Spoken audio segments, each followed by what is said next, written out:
Nearly a year ago, I analysed and reviewed the first third of Berserk's Golden Age arc. I highly recommend you watch my first review, as this video is a direct continuation of it. Today I'm going to be discussing the second animated Berserk film, The Battle for Doldrey, assessing its strengths and weaknesses alongside in and out comparisons with the original anime and manga. Was this reimagining worthwhile on a technical level? Is the story told in a respectful and suitable way? All will be revealed as we take a deep dive into the story where the Band of the Hawk are at the height of their power as a mercenary army hired by Midland to fight the Tudor Empire. Since writing my last review, I'm still barely scratching the surface of the Millennium Falcon arc, so I would appreciate the discussion in the comments be kept strictly to the arc in question today. The Golden Monkey. Sorry, the Golden Age arc. We begin part 2 in the midst of another battle. Here we see more of the overly ambitious CGI budget being put into,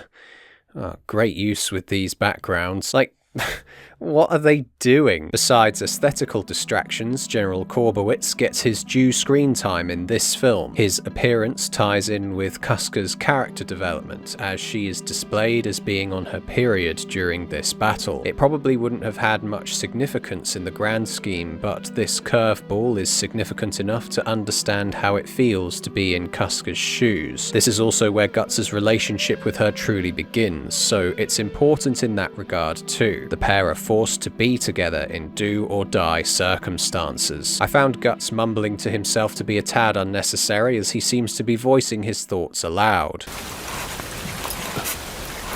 She's got a fever. I can't let her stay in these, they're soaked. Damn it, she's wounded.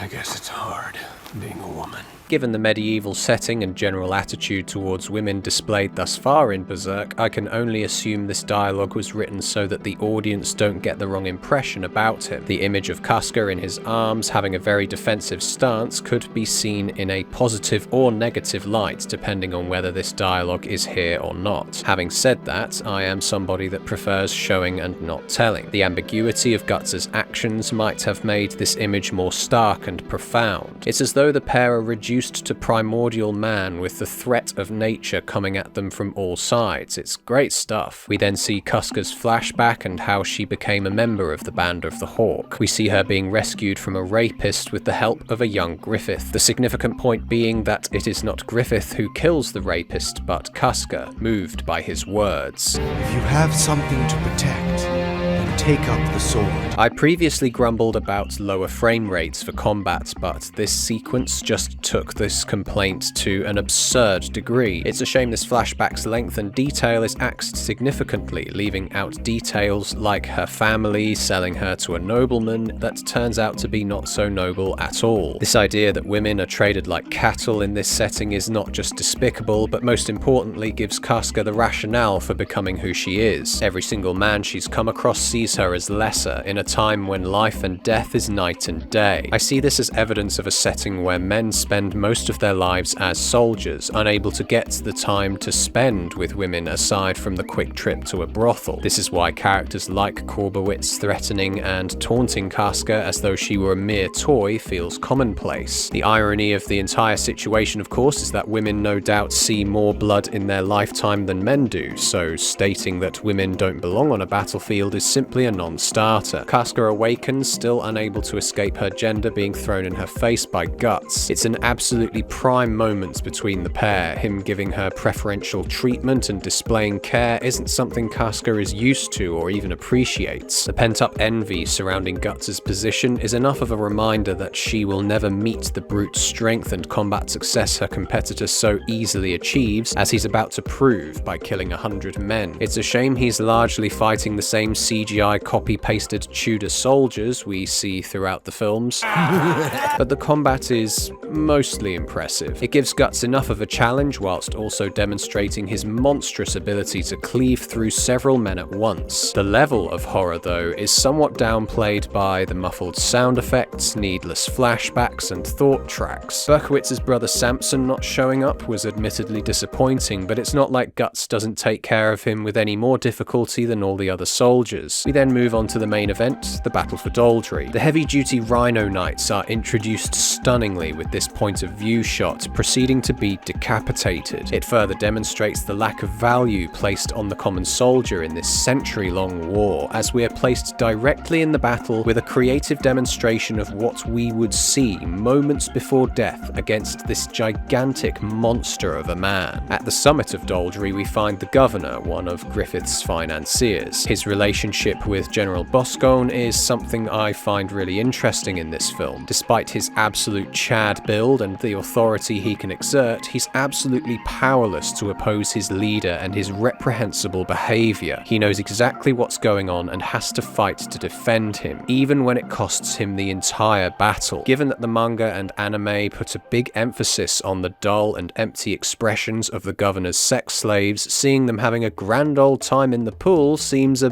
bit tonally off. Their appearance matches Griffith's in a really eerie manner, so the film just presents this governor as collecting Griffith as a part of his harem with a hinted at backstory just before his death. No history of how Griffith was able to finance the Band of the Hawk is ever developed in the film, which I personally think was a sorely missed aspect of the story. Without it, we have a much more simplified scenario than I would perhaps like. Big deal. It's just like any other castle, only it's bigger. I will say though, this battle is one of the most visually impressive in this trilogy. Considering it is the final significant battle the Band of the Hawk engage in before Guts' departure and Griffith's disgrace, it is no surprise why the movie is named after it. The widescreen ratio allows for a broader vision of the battle, and it was interesting that Griffith used the positioning of the army with their backs to the river to his advantage, forcing them to fight because there's absolutely no means of escape. We then see the trio split into three vengeful fights, one with Caska getting satisfying revenge on Korbowitz, another with Griffith narrowly avoiding capture from the governor, and Guts meeting his match against Boscone. This giant general's death makes me think, damn, he might have been a really interesting character to have seen more of. Of course, he could have left the paedophile governor at any time as well, but it's this kind of duality of character that I find so interesting about most of the characters in Berserk. The emphasis on the dust swirling up in this film makes for a great fight too, that allows for some, shall we say, effective liberties. Guts winds up decapitating Boscone not with a Kushan sword thrown by Zod, but his own. Guts' sword breaking and him recently recovering from injuries after killing 100 men are left out of this film. This is one of those pieces of evidence that mankind is being guided by the gods, one of the central themes of Berserk itself. It's still an impressive moment visually, but it also seems like an odd choice given that the demons slowly encroaching on the story is another part of Berserk's appeal. There have to be these little reminders to separate it from being just another dramatic historic story of chivalry and military strategy. Chivalry. Is it chivalry?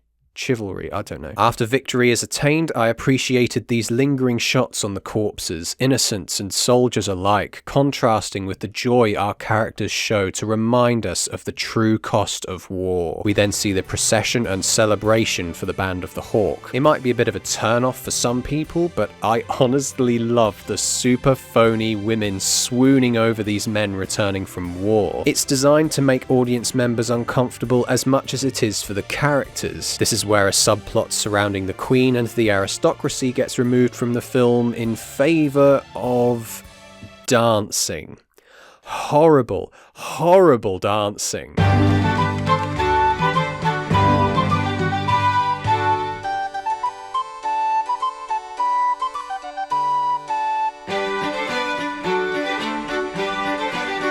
Oh God, make it stop! Look at all the crowd, still as statues in the background. The filmmakers cut out an entire subplot for this shit!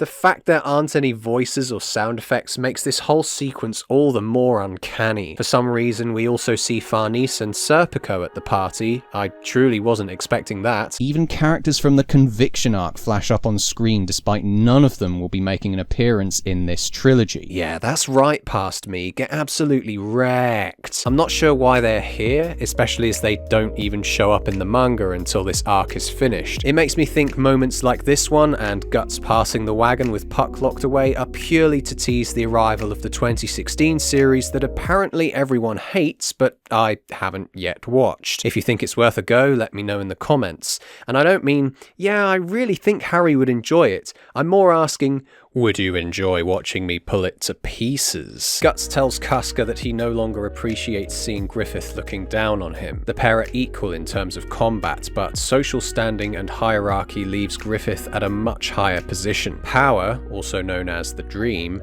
branches into many different forms. The kind of power Guts wields is pure, unmatched strength, whereas the power Griffith wields is more like political power, being the best chess player out of everyone and able to predict everybody's moves before they make them. When Caska sees him chatting with the princess, she sees what Guts sees, an abandonment of his comrades in pursuit of the Dream. She is merely a soldier to him now, as he will only settle with the highest nobility for a mate. Whether this behavior stems from the influence of the Bayolet or not is left in ambiguity, and this is why I think it is both a shame and understandable why a second attempt on Griffith's life is left out of the film. On the one hand, all the scheming of the nobility is just kind of dropped off as though there was nothing to it.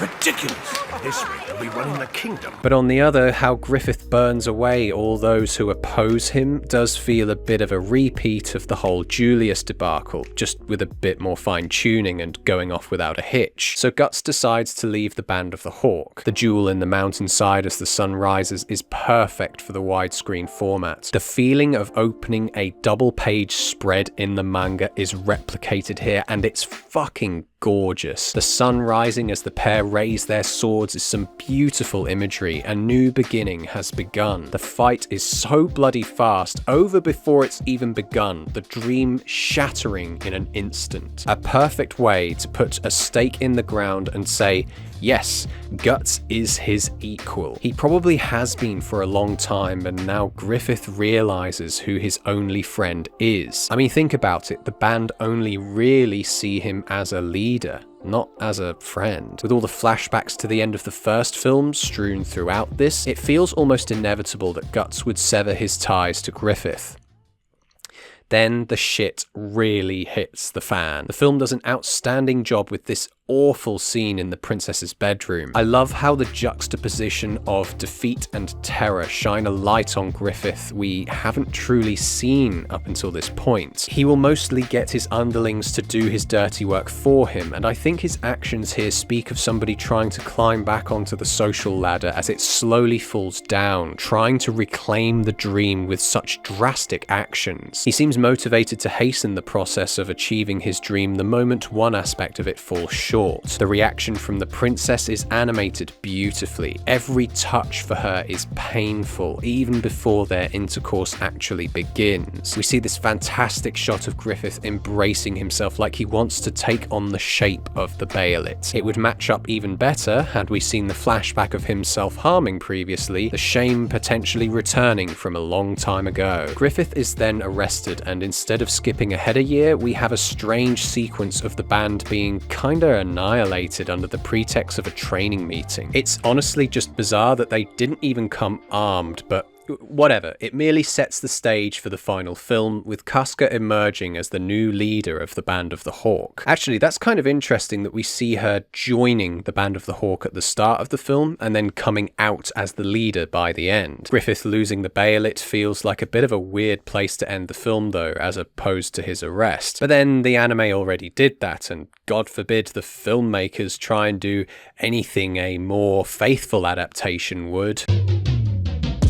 In conclusion, I said it last time and I'll say it again. should just read the manga. Honestly, this isn't a bad adaptation, it's just limited in the details that make the Golden Age arc so compelling. The visuals are mostly good, and I think they did a whacking great job with Casca's character development. The battle for Doldrey is fine, if a little rough around the edges, and the climax of the film builds itself up nicely too. I think it struggles juggling simplicity with heavy-handed themes, most of which the film does give a stab at, but it also doesn't give enough time to let things breathe, like it's too concerned with looking good and compressing story details. What do you think of this film? Comment below your thoughts, and remember you can always support the creation of videos like this one over on my Patreon page. I give The Battle for Doldrey a 7 out of 10.